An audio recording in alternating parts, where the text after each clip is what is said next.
For most of my life, I was waiting for the right job, the right time, and the right person to come and tell me that I'm finally allowed to feel safe. And then one day I realized nobody was coming. Not because the world is cruel, but because I had given my entire sense of security to things that could be taken away in a single phone call, a job, a title, a paycheck, someone else's approval.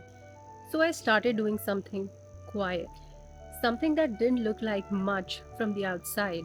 I started growing my own safety, one small step at a time.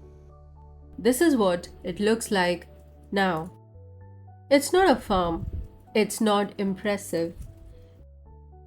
It's a backyard filled with raised beds and a pool I almost feel guilty having. But every single thing growing here means one less thing I have to depend on someone else for. Tomatoes, garlic, basil, a pear tree that surprised me this year, a peach tree that won't fruit for years to come. And I planted it anyway. Because safety isn't something someone hands you, it's something you build slowly with dirt under your nails. I spent years thinking security meant a stable job, a good salary, a title that sounded important when someone asked what I did. And then life reminded me how fragile all that was. One change, one decision that was taken in a room I wasn't in, and suddenly the things I built my entire identity on were just gone.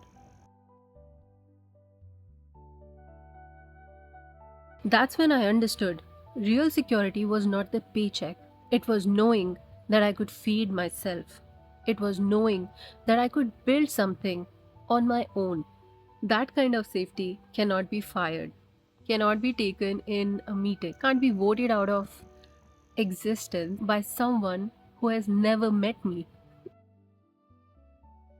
These started as seeds, tiny things I almost didn't believe would become anything.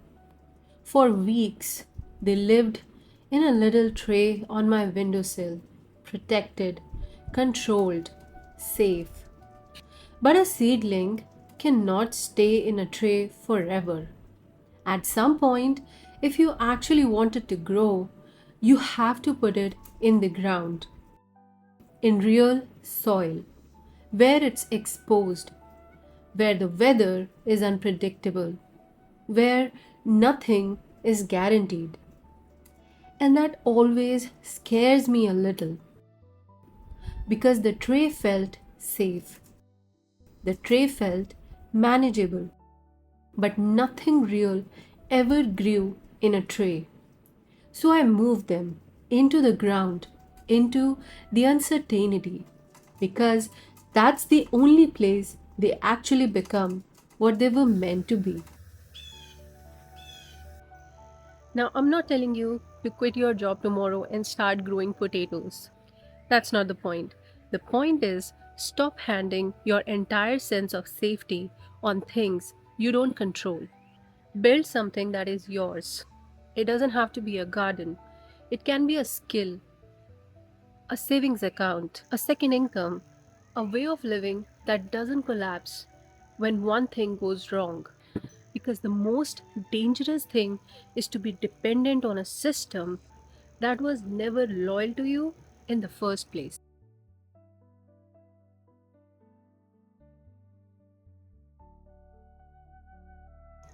I used to think self sufficiency is about survival, about fear, about preparing for something that hasn't even happened, like accepting that only the worst is going to happen. But that's not what it became for me. For me, it became freedom.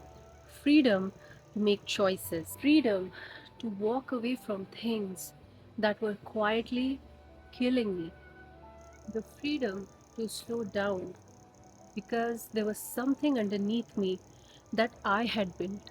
Nobody saved me.